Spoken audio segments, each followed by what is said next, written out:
Prepare yourself for a journey into the heart of power, danger, and the kind of reaction that changes everything. We delve deep into the glittering, treacherous world of 1980s Colombia, a time when one name echoed above all others: Pablo Escobar. But this isn't just Escobar's story. This is the tale of the man who stood beside him, his most feared enforcer, a figure known only as El Martillo, the Hammer. Imagine a man whose reputation was built on brutal efficiency, whose loyalty was absolute, whose very presence could silence a room.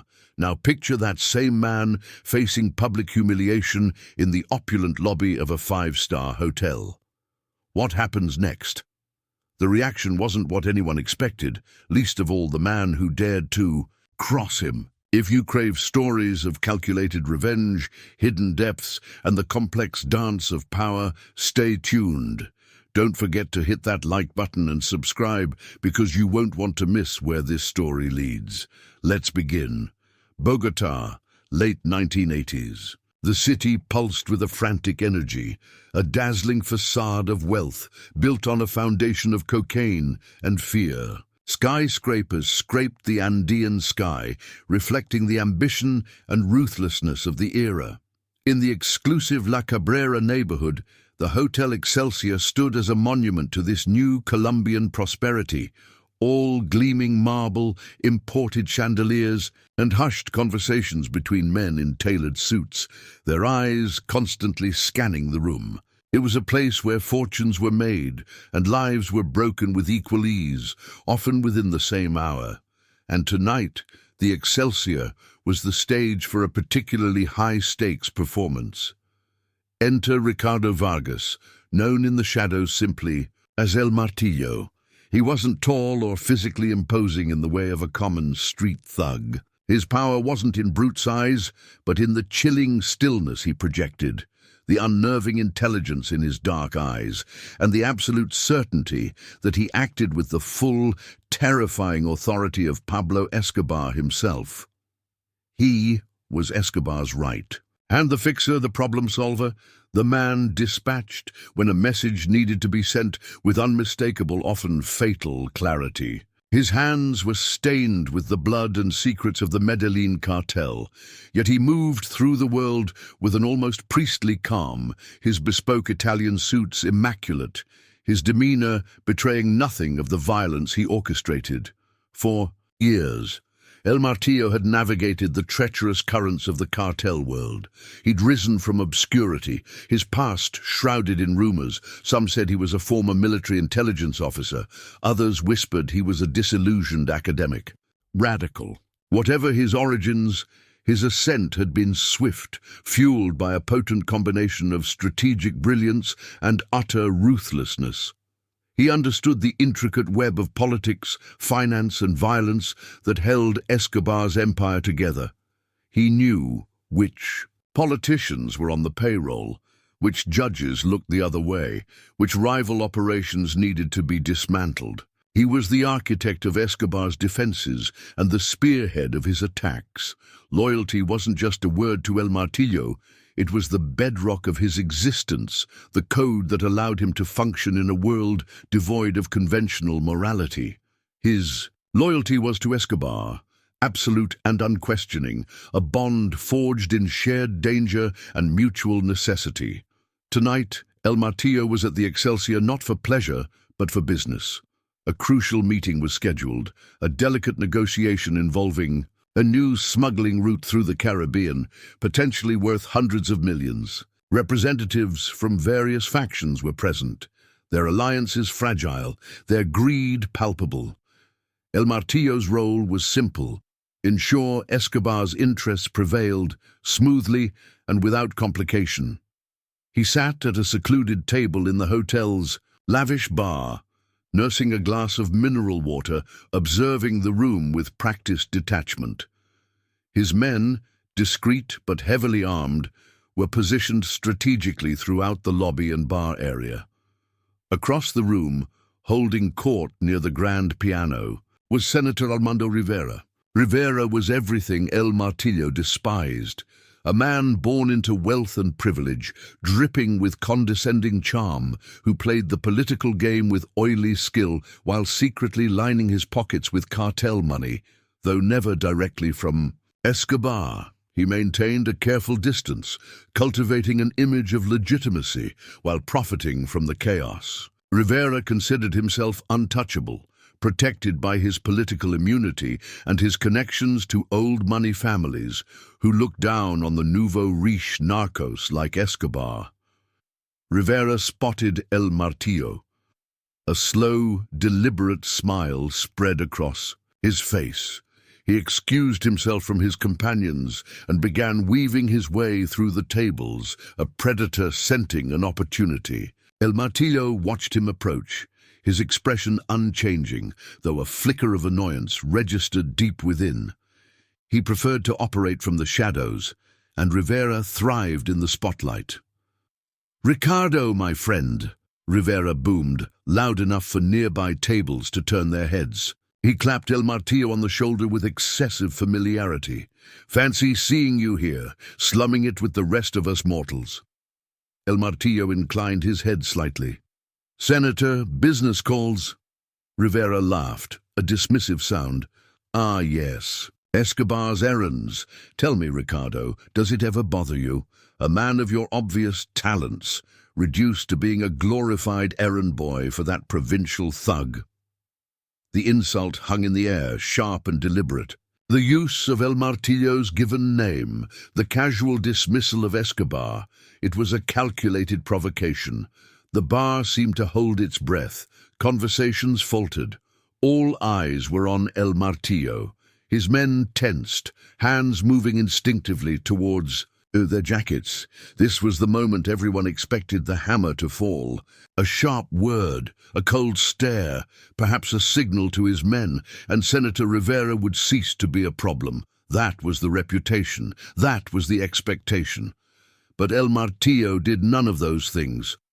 He simply took a slow sip of his water, his gaze steady on Rivera, but strangely devoid of menace. A faint, almost imperceptible smile touched his lips. "The senator is known for his wit," he said, his voice quiet but carrying in the sudden silence. "A valuable asset in politics, I imagine, less so in other arenas." Rivera, emboldened by the lack of immediate reprisal, pressed his advantage. He leaned closer, lowering his voice to a conspiratorial whisper, yet still loud enough for those nearby to hear. "Come now, Ricardo. We both know Escobar's time is limited. The Americans, the government, the other cartels, the walls are closing in. A smart man like you should be thinking about his future, perhaps a future where you aren't taking orders from a man who started as a petty car thief." He gestured dismissively towards El Martillo's simple glass of water. "Still drinking water? Can't the boss afford to buy his top man a real drink? Or is he afraid you'll spill his secrets if your tongue gets loose?" Rivera chuckled, looking around for affirmation. From the onlookers, who shifted uncomfortably, caught between fear of El Martillo and amusement at the senator's audacity. This was the crux of the humiliation. It wasn't just disrespect, it was a public undermining of El Martillo's power, his connection to Escobar, and his personal choices, painting him as a subservient, controlled puppet. Rivera was using his social, standing and political shield to attack El Martillo in a way brute force couldn't. El Martillo remained seated, his posture relaxed. He didn't rise to the bait, he didn't defend Escobar or himself. Instead, he looked past Rivera, his gaze sweeping the room, taking in the nervous faces, the averted eyes. Then he brought his attention back to the senator, his expression one of mild curiosity, almost pity. "Senator," he said softly, "you mistake the nature of loyalty, and perhaps the nature of power." He paused, letting the words settle. "Enjoy your evening." He picked up his glass again, a clear dismissal. There was no anger, no threat, just a quiet finality.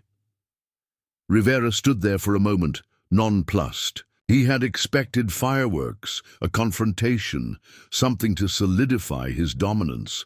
This quiet dismissal, this apparent lack of reaction, was disconcerting. It felt wrong. He tried to regain momentum, opening his mouth for another jibe, but Matteo had already turned his attention away, signaling subtly to one of the waiters. Deflated, yet still trying to project victory, Rivera offered a final, sneering smile and turned back towards his companions, swaggering slightly. The tension in the bar eased, replaced by confused whispers. Had El Martillo lost his nerve? Was Escobar's power waning if his right-hand man could be insulted so publicly without consequence? Or was something else at play? El Martillo finished his water. He signaled to his men, a barely perceptible flick of his wrist. They rose smoothly, melting back towards the exits. El Martillo stood, adjusted his cuffs, and walked calmly out of the bar, leaving behind a room buzzing with speculation. He hadn't raised his voice, hadn't issued a threat, hadn't spilled a drop of blood. To many, it looked like a defeat, a public emasculation of one of the most feared men in Colombia. But as El Martillo stepped into the waiting armored Mercedes, his face, hidden now from the prying eyes of the hotel lobby, settled into an expression of cold, calculating focus. The senator hadn't just insulted him. He had made a fatal miscalculation. He had mistaken control for weakness, patience for fear. Rivera thought he had won a skirmish in the social battlefield of Bogotà's elite. He had no idea he had just declared war on a man who played a much longer, deadlier game. The drive back to the safe house was silent. El Martillo stared out at the glittering lights of Bogotá, but he wasn't seeing the city. He was replaying the scene in the hotel bar, analyzing every word, every gesture, every reaction from the crowd. The humiliation itself was irrelevant. It was a tool wielded clumsily by Rivera. What mattered was the information revealed. Rivera's arrogance, his belief in his own untouchability, his willingness to openly disrespect Escobar's authority. These were vulnerabilities. Inside the heavily secured penthouse apartment that served as his Bogotá base, El Martillo poured himself a small measure of aged rum, not water. He sat in a leather armchair, the city spread out beneath him like a map. The initial sting of the insult had faded, replaced by the cold clarity of strategic thought. Violence would have been easy. A word to his men, and Rivera would disappear. Another casualty in Colombia's endless conflict. But that was predictable. It was messy. It would confirm Rivera's caricature of him as a mere thug. No, this required something more elegant, more devastating. Rivera had attacked his reputation, his connection to power. El Martillo would dismantle Rivera's world piece by piece, using the senator's own weapons, influence, information, and the illusion of legitimacy against him. He wouldn't just punish Rivera, he would erase him from the landscape of power so completely that people would struggle to remember his name. This wouldn't be a swift execution. It would be a slow, meticulous dissection. He picked up a secure phone, dialing a number known only to a handful of people. "It's me," he said when the call was answered. "I need everything you have on Senator Armando Rivera. Finances, political dealings, personal life, everything. Leave no stone unturned and be discreet. No ripples." He listened for a moment, then added, "No deadline. Thoroughness is paramount."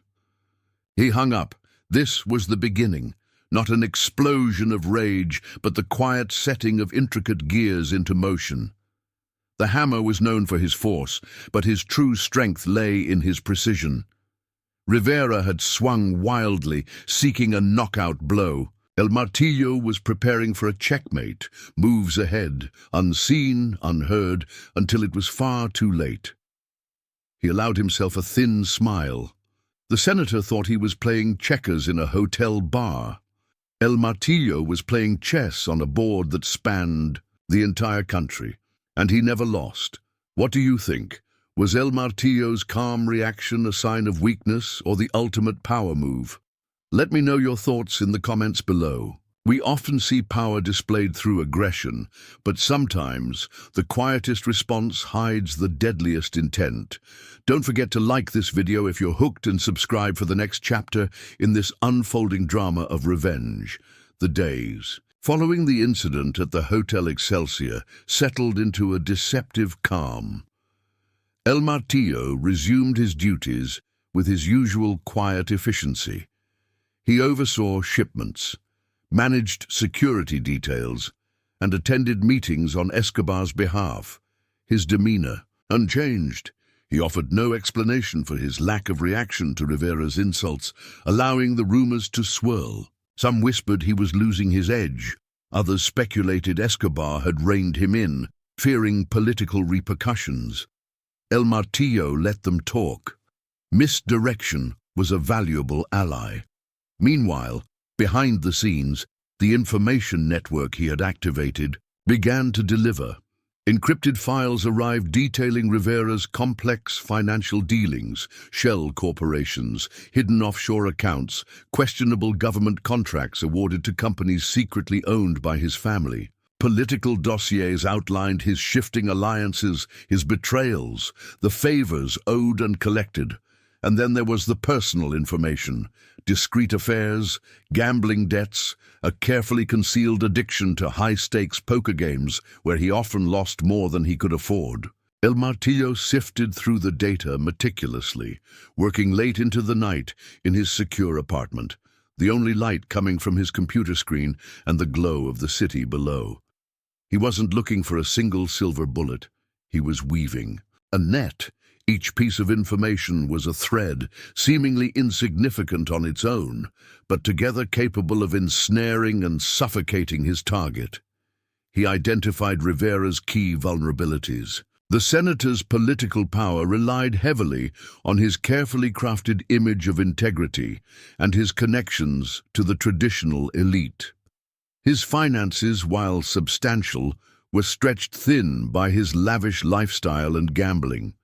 His greatest fear was exposure, not just of his cartel dealings, but of anything that would tarnish his reputation among the old money families whose acceptance he craved. El Martillo began to orchestrate his campaign. It started subtly. An anonymous tip to a financial journalist, known for his tenacity, resulted in a small article questioning the transparency of a recent government infrastructure project awarded to a company linked to Rivera's brother-in-law. It caused a minor stir, easily dismissed by the senator as politically motivated mudslinging, but it planted the first seed of doubt. Next, El Martillo targeted Rivera's gambling. He arranged for a substantial line of credit to be extended to the senator at an exclusive, illegal poker game run by associates. Rivera, ever arrogant and desperate to recoup previous losses, readily accepted. Over several weeks, El Martillo ensured the senator won initially, feeding his addiction and his confidence before subtly manipulating the games. Rivera began to lose heavily, digging himself into a deeper financial hole, borrowing more against assets he couldn't afford to lose. Simultaneously, El Martillo used his influence within the cartel network, not Escobar's direct Medellin operation, but allies and contacts in other regions to disrupt some of Rivera's more discreet business ventures. A shipment of contraband electronics Rivera was facilitating got conveniently intercepted by customs officials who received an anonymous, highly detailed tip-off. A lucrative land deal Rivera was brokering suddenly stalled due to unforeseen zoning complications unearthed by a diligent low-level bureaucrat who owed El Martillo a long-forgotten favor. These were pinpricks, designed to annoy and distract Rivera, adding to his financial strain without pointing directly back to El Martillo or Escobar. Rivera began to show signs of stress. His public appearances became less frequent, his charm wearing thin, revealing flashes of temper. He was seen arguing heatedly on his phone in expensive restaurants, Rumors circulated about his mounting debts and his increasingly erratic behavior. The senator, once the picture of smooth confidence, was starting to unravel, exactly as El Martillo intended. Throughout this period, El Martillo maintained his mask of impassivity. He even crossed paths with Rivera occasionally at social functions or political events. He would offer a polite, distant nod, never acknowledging the past insult or the present. Turmoil engulfing the senator. This calculated indifference infuriated Rivera further, feeding his paranoia. He suspected Escobar's hand in his misfortunes, but couldn't fathom why the retaliation was so indirect, so unsatisfyingly subtle. He had expected a bullet, not 1,000 paper cuts. El Martillo knew that destroying a man like Rivera required more than financial ruin or political embarrassment. It required stripping him of the one thing he valued most, his social standing among the Bogotá elite. This phase of the plan required the utmost delicacy. Using intermediaries, El Martillo began feeding carefully selected pieces of information about Rivera's less savory activities. Not the cartel connections, which were too dangerous and could splash back, but his infidelity, his gambling addiction, his hypocrisy, into the city's gossip mill. Whispers started at exclusive country clubs, spread through charity galas, and were amplified by society columnists who received anonymous envelopes containing suggestive hints but no actionable proof. It was insinuation, expertly crafted to erode trust and invite judgment from Rivera's peers. The effect was profound. Old money families began to distance themselves. Invitations to private dinners dried up. Political allies became wary of association. Rivera found himself increasingly isolated, his social shield crumbling around him. The public humiliation he had tried to inflict on El Martillo in the hotel bar was now boomeranging back, amplified 100-fold, orchestrated by the very man he had mocked. Have you ever seen someone try to publicly shame another, only to have it backfire spectacularly? It's a dangerous game, playing with reputation. What do you think is more damaging, a physical attack or the slow dismantling of someone's social standing? Share your perspective in the comments. I read them all. And if you're finding this tale of intricate revenge compelling, show some love with that like button. The culmination of El Martillo's plan approached. Rivera was financially desperate, politically weakened, and socially ostracized. He was a cornered animal, prone to mistakes. El Martillo prepared the final act. He learned through his network that Rivera, in a desperate bid to recoup his losses, was planning to personally oversee a large cash transaction, payment for facilitating passage for a rival group's shipment, a direct betrayal of his tacit agreements with other factions, though not directly impacting Escobar's core business. The meeting was scheduled to take place at a remote hacienda outside Bogotá. This was the opportunity El Martillo had been waiting for. He didn't alert Escobar. This was his private war, fought with his own resources and strategy. Instead, he made 2 anonymous calls. The first was to the leader of the rival faction whose shipment Rivera was facilitating, subtly hinting that Rivera was planning a double cross, intending to take the money and tip off the authorities. The second call was to a high-ranking, ambitious police colonel known for his desire to make a name for himself, providing precise details of the time and location of the transaction, framing it as a major cartel money laundering operation. El Martillo didn't need to be there. He simply set the pieces in motion and waited. As predicted, chaos erupted at the hacienda. The rival faction, paranoid and primed by the anonymous tip, reacted violently when the police task force stormed the location. A fierce firefight ensued. When the smoke cleared, several traffickers and police officers were dead, and Senator Armando Rivera was found hiding in a closet, unharmed but surrounded by bags of cash and kilograms of cocaine. Caught red-handed, his political immunity instantly irrelevant in the face of such overwhelming evidence.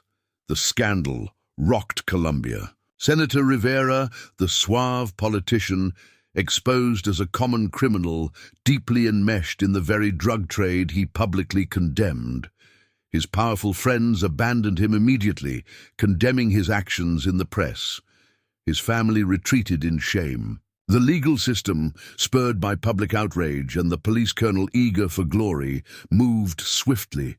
Rivera faced decades in prison, his life, reputation, and freedom utterly destroyed. No one connected the downfall of Senator Rivera to the quiet, unassuming right-hand man of Pablo Escobar. No one suspected that the catalyst for this devastating chain of events was a few moments of calculated arrogance in a hotel bar months earlier. El Martillo watched the news reports on television in his apartment, his expression unreadable. He felt no triumph, no satisfaction, only the quiet hum of a complex machine executing its function flawlessly. His phone rang. It was Escobar. "I see your friend the senator has had some bad luck," the boss said, amusement evident in his voice. Escobar likely suspected El Martillo's involvement. Little happened in their world without his knowledge, but appreciated the deniability, the lack of direct bloodshed tied to his organization. "Fortunes change quickly in this city, Patron," El Martillo replied evenly.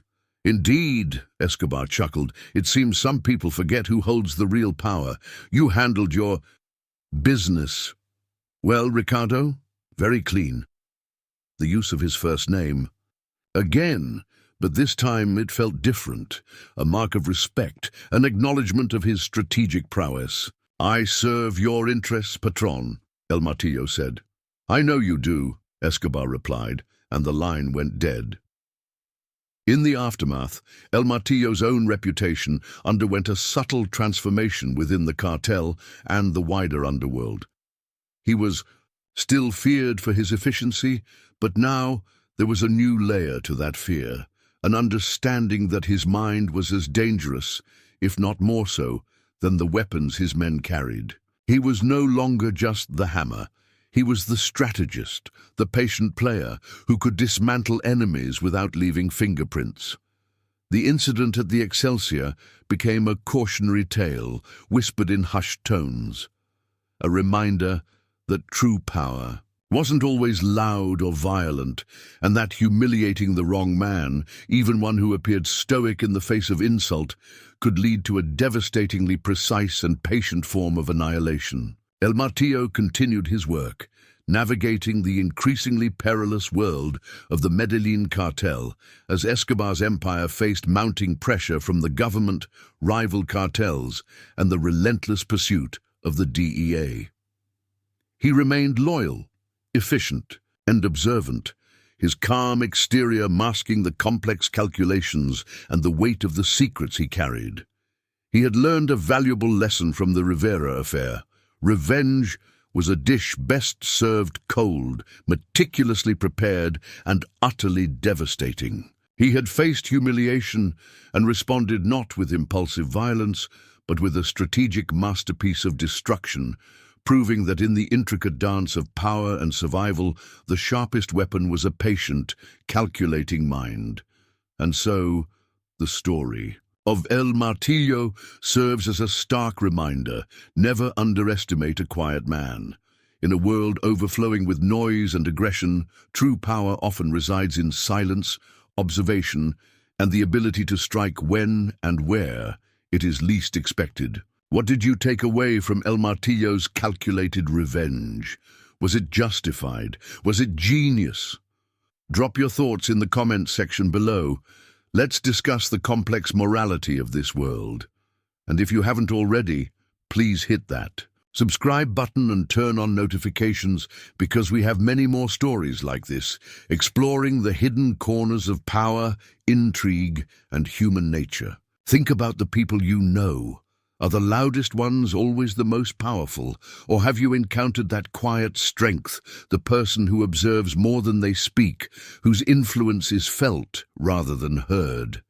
Perhaps you've been in a situation where you had to choose between an immediate emotional reaction and a more calculated long-term strategy. It's a difficult choice, one that defines character. El Martillo chose the long game. He absorbed the insult, processed it, and turned it into fuel for a plan that was as intricate as it was ruthless. He understood that Rivera's power was built on a fragile foundation of public perception and social standing. By attacking that foundation, he caused the entire structure to collapse. It wasn't just about punishing the senator, it was about sending a message to everyone else. Disrespect Escobar or his inner circle, and your entire world could be dismantled slowly and deliberately until nothing remained. This kind of power, the power of strategic patience, is often overlooked. We live in a world that often rewards immediate reactions, quick comebacks, and visible displays of strength.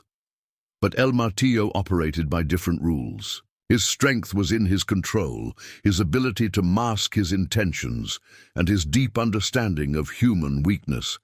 He knew Rivera's arrogance was his Achilles' heel, and he targeted it relentlessly. As you reflect on this story, consider the different forms power can take. There's the overt power of violence and intimidation, the kind Escobar wielded so effectively. There's the institutional power of politics and wealth, the kind Senator Rivera thought protected him. And then there's the quiet strategic power demonstrated by El Martillo, the power of intelligence, patience, and psychological manipulation. Which form do you think is ultimately the most effective? Which is the most dangerous? Thank you for joining us on this journey into the dark heart of the Colombian drug wars. We hope this story gave you something to think about. Remember to like, subscribe, and share your thoughts below. Your engagement helps us bring more of these incredible, complex stories to light. Until next time, stay observant, stay thoughtful, and remember that the most significant reactions are often the ones that unfold in silence. The ripples from Senator Rivera's spectacular implosion spread far and wide, but El Martillo allowed himself no time for self-congratulation. Complacency was a luxury afforded only to fools or the truly untouchable, and he knew he was neither. While Escobar seemed pleased, even amused by the outcome, El Martillo understood the precarious nature of his position.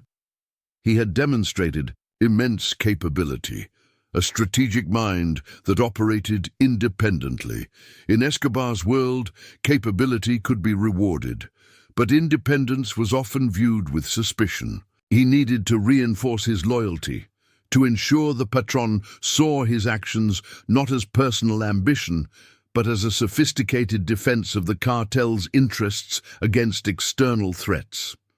He subtly shifted his focus, applying his meticulous planning skills to Escobar's legitimate business fronts. He identified inefficiencies in money laundering operations, streamlined logistics for chemical precursor imports, and even offered insightful, albeit unsolicited advice on managing the public relations fallout from the cartel's escalating violence. He presented these improvements not as his own initiatives, but as logical extensions of Escobar's directives, always framing them in terms of increased profit or enhanced security for the patron. Escobar, primarily concerned with the core cocaine business and his war against the state, appreciated the smooth running of the peripheral operations and El Martillo's apparent dedication to the empire's overall health. Yet the Rivera affair had undeniably changed El Martillo. The quiet satisfaction of orchestrating such a complete downfall from the shadows was addictive. He found himself analyzing everyone around him with the same cold detachment. Escobar's, other lieutenants, rival faction leaders, government officials, even Escobar himself. He saw vulnerabilities, ambitions, fears. It was like looking at the world through a different lens, seeing the hidden gears and levers beneath the surface. This heightened awareness made him more effective, but also more isolated. Trust became an even rarer commodity. He confided in no one, not even Carlos back in Medellin, limiting his communications to operational necessities. The mechanic, sensing the shift, wisely kept his distance, understanding that his friend was now playing in a league where casual conversation could be fatal. This internal evolution coincided with a period of intense pressure on the Medellin cartel. The government, bolstered by U.S. support, intensified its crackdown. Extradition became a terrifying prospect. Bombings, assassinations, and kidnappings became daily occurrences as Escobar waged war against the state. El Martillo found himself increasingly relied upon not just for enforcement, but for strategic planning, anticipating government moves, managing counterintelligence, ensuring the loyalty of the vast network of informants and collaborators. He excelled in this role. His past, whatever it truly was, had equipped him with a mind suited for navigating chaos. He organized safe house networks, established secure communication protocols, and implemented compartmentalization strategies that made it harder for authorities to penetrate the organization. He became the calm center of the storm, the man who thought when others panicked, the one who planned while others reacted. Escobar, increasingly consumed by his personal battles and paranoia, delegated more and more operational control to his quiet right-hand man. But with increased responsibility came increased visibility and risk. Other lieutenants, jealous of his influence or fearing his intellect, began maneuvering against him. Poison, Escobar's brutal enforcer known for his impulsive violence, openly questioned El Martillo's methods, advocating for more direct, bloody solutions. Gustavo Gaviria, Escobar's cousin and financial mastermind, watched him with cautious calculation, perhaps seeing a potential rival. El Martillo navigated these internal politics with the same care he applied to external threats, playing factions against each other, sharing just enough information to maintain alliances, and always ensuring his actions demonstrably benefited Escobar above all else. One evening, Escobar summoned El Martillo to Hacienda Nápoles, the patron's extravagant estate. It wasn't for a routine briefing. Escobar was alone, contemplative, standing by the massive enclosure that housed his hippos, symbols of his immense wealth and disregard for convention.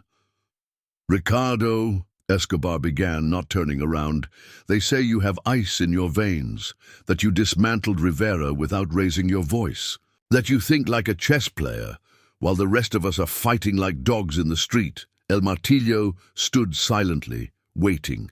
Compliments from Escobar were often tests. "Is it true?" Escobar finally turned, his eyes intense. "Do you think this is all just a game? Pawns and kings?" "It is a war, Patron," El Martillo replied carefully. "And in war, strategy is as important as firepower. Rivera thought he was untouchable. He underestimated the consequences of disrespecting your authority.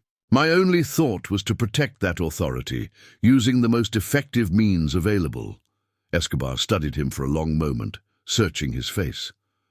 "Poison thinks you are too soft, too indirect. He says we should rule through fear alone." "Fear is essential, Patron," El Martillo conceded. "But fear without respect, without the certainty of consequences even for the powerful, is brittle. Rivera feared you, but he didn't respect the reach of your power into his world. Now, everyone understands. Even a senator in Bogota is not beyond your reach, and his downfall can be arranged without a single bullet traceable back to us. That is a different kind of fear, a deeper kind." Escobar nodded slowly, a flicker of appreciation in his eyes. "You understand power, Ricardo, perhaps better than poison ever will." He paused, then added, "There is a new problem, a leak within the Cali cartel. They are negotiating with the Americans, offering information on us in exchange for leniency. Find the leak, handle it. Your way. Clean." It was a test, and a dangerous one. Operating against the powerful Cali cartel required extreme caution, but it was also an opportunity, a chance to further solidify his position, to demonstrate his unique value to Escobar beyond mere enforcement. "Consider it done, Patron," El Martillo said, his voice betraying no emotion. As he left Hacienda Nápoles, flying back to Bogotá in a private helicopter, El Martillo felt the familiar cold focus settle over him. The game continued, the stakes higher than ever. The humiliation in the hotel felt like a lifetime ago, a catalyst that had unlocked a part of himself he never knew existed. He was no longer just Escobar's hammer. He was the strategist, the silent player moving pieces on a deadly board, and he intended to win. The hunt for the Cali leak would require all his skills: infiltration, deception, psychological manipulation. It would pit him against cunning and ruthless adversaries. But El Martillo felt no fear, only a chilling sense of purpose. He had found his arena, not in the noisy chaos of gunfire, but in the silent, intricate warfare of secrets and strategy. And in this arena, he was unmatched. How does this constant pressure and strategic maneuvering change a person? Can someone wield such calculated power without losing a part of their humanity? It's a question worth pondering. Let us know your thoughts in the comments. And please, if you appreciate these deep dives into the complexities of power and survival, support the channel by liking this video and subscribing for more content. Your support makes these stories possible.